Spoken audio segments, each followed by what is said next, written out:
My name is Anu, and what brought me into the office, if I had to put it into a very succinct phrase, it would be lack of mobility.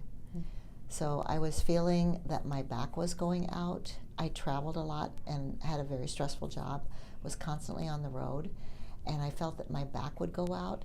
In fact, there's one appointment that I distinctly remember. I remember coming into the waiting room, somehow managing to drive myself here, sitting in the waiting chair, and Dr. Jeff came out to get me, and I couldn't get out of the chair.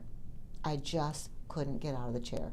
And he looked at me, his eyes widened, and he came over and he eased me out, and I hobbled into the office. And look at me now. I mean, you would never know that I have any lack of mobility. I also had a frozen shoulder, and I think it came from hoisting suitcases, throwing things into the overhead bin, just, living a life of stressful job and lots of travel. I had a frozen shoulder. I couldn't lift my arm beyond this point. And now, I don't know if the camera can catch this or not, but I can do whatever I need to do with both my arms. So I just had limited mobility from, I think, being tight and being stressed and just not having proper care. Yeah. That's what it comes down to. Yeah. And how long have you been under care in the office? I honestly don't remember. It's been so long that I cannot remember ever feeling bad. I can't remember limited mobility unless it's prompted, as in the case of talking with you. But I realized fairly early on that I needed to not just get my health back on track, but be on a maintenance program. So I come in regularly for wellness checks, and I make sure that I stay in alignment and that I hold that alignment, and that now I've come to the point where if I feel a twinge, I now can recognize the difference between a twinge that means trouble is on its way, or a twinge that means, oh, you just did something and there's no problem. I can tell the difference. So if there's a twinge that means trouble is on the way, then I call and make an appointment even before my 4 months or my 6 months wellness check. If it's a twinge that means there's no problem, I just kind of watch it carefully to make sure it really did go away. You can stub your toe and it's going to be fine. Yeah. But I don't need to come in for a stub toe. But if there's something that really happens, then I want to come in and get it checked out. You know your body.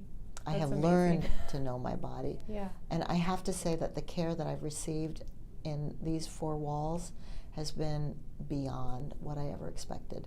I have been under chiropractic care before, seen lots of chiropractors, and I just thought this is, and I'll use a word that I will use, but I know this was never the intent of the profession, but it was more violent than I preferred. The cracking and the smacking and it just was not comfortable for me. But the gentleness and the degree, the extent to which I feel listened to has been beyond any expectation that I had when I first walked in here. It's very obvious when you come into Living Well Chiropractic that there is I'll call it a spiritual dimension to this work, that there's a faith base that underlies this work. It's very obvious. That may be off-putting to some people, I don't know.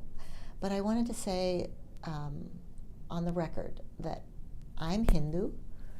My faith is not Judeo-Christian. I'm from the Far East. I'm from India. My faith is Hindu. And I feel very respected and listened to. I feel that I'm welcome here, and I feel that people of all faiths and all traditions and all ethnicities are welcome in this office and by these doctors. And I feel that that's very important. It's very important to me, and I would imagine that it's important to other people, and I thank you for that. You're very welcome.